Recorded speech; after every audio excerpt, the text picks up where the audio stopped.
The human body is the abiding place of an energy which renews it when worn, which eliminates waste or poisonous matter, and which repairs the body when broken or injured. This energy we call life. Life is not generated or produced within the body. It produces the body. The seed which has been kept in the storehouse for years will grow when planted in the soil. It will produce a plant. But the life in the plant is not generated by its growing. It is the life which makes the plant grow. The performance of function does not cause life. It is life which causes function to be performed. Life is first, function afterward. It is life which distinguishes organic from inorganic matter, but it is not produced after the organization of matter. Life is the principle or force which causes organization. It builds organisms. It is a principle or force inherent in original substance. All life is one.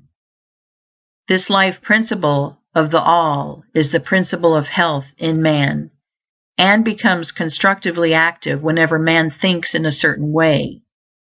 Whoever therefore thinks in this certain way will surely have perfect health if his external functioning is in conformity with his thought. But the external functioning must conform to the thought. Man cannot hope to be well by thinking health, if he eats, drinks, breathes, and sleeps like a sick man. The universal life principle, then, is the principle of health in man. It is one with original substance. There is one original substance from which all things are made. This substance is alive, and its life is the principle of life, the universe. This substance has created from itself all the forms of organic life by thinking them, or by thinking the motions and functions which produce them. Original substance thinks only health, because it knows all truth. There is no truth which is not known in the formless, which is all, and in all. It not only knows all truth, but it has all power. Its vital power is the source of all the energy there is. A conscious life which knows all truth, and which has all power, cannot go wrong or perform function imperfectly, knowing all it knows. Too much to go wrong, and so the formless cannot be diseased or think disease. Man is a form of this original substance, and has a separate consciousness of his own, but his consciousness is limited and therefore imperfect. By reason of his limited knowledge, man can and does think wrongly, and so he causes perverted and imperfect functioning in his own body. Man is not known too much to go wrong. The diseased or imperfect functioning may not instantly result from an imperfect thought, but it is bound to come if the thought becomes habitual. Any thought continuously held by man tends to the establishment of the corresponding condition in his body. Also, man has failed to learn how to perform the voluntary functions of his life in a healthy way. He does not know when, what, and how to eat. He knows little about breathing and less about sleep. He does all these things in a wrong way and under wrong condition, and this because he has neglected to follow the only sure guide to the knowledge of life. He has tried to live by logic rather than by instinct. He has made living a matter of art and not of nature, and he has gone wrong. His only remedy is to begin to go right, and this he can surely do. It is the work of this book to teach the whole truth, so that the man who reads it shall know too much to go wrong. The thoughts of disease produce the forms of disease. Man must learn to think health and being original substance, which takes the form of its thoughts. He will become the form of health and manifest perfect health and all his functioning. The people who were healed by touching the bones of the saint were really healed by thinking in a certain way, and not by any power emanating from the relics. There is no healing power in the bones of dead men, whether they be those of saint or sinner. The people who were healed by the doses of either the allopath or the homeopath were also really healed by thinking in a certain way. There is no drug which has within itself the power to heal disease. The people who have been healed by prayers and affirmations were also healed by thinking in a certain way. There is no curative power in strings of words. All the sick who have been healed by whatsoever system have thought in a certain way, and a little examination will show us what this way is.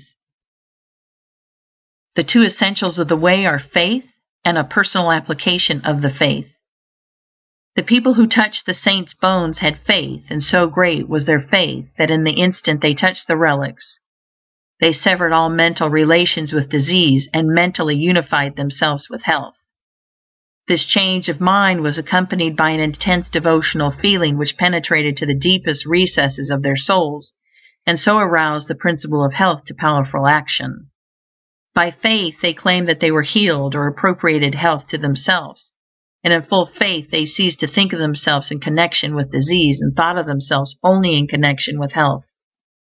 These are the two essentials to thinking in the certain way which will make you well.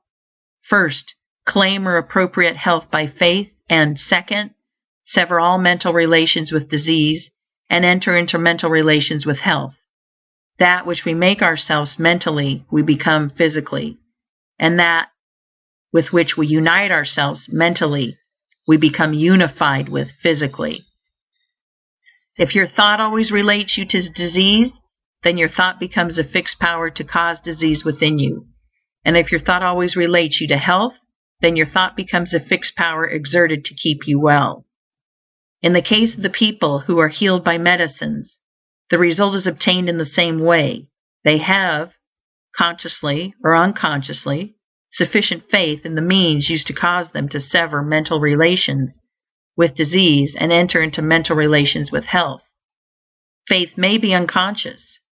It is possible for us to have a subconscious or inbred faith in things like medicine, in which we do not believe to any extent objectively, and this subconscious faith may be quite sufficient to quicken the principle of health into constructive activity. Many who have little conscious faith are healed in this way, while many others who have great faith in the means are not healed, because they do not make the personal application to themselves. Their faith is general, but not specific for their own cases. In the science of being well, we have two main points to consider. First, how to think with faith, and second, how to so apply the thought to ourselves as to quicken the principle of health into constructive activity.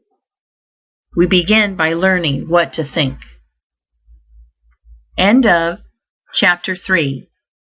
Recording by Jill Preston.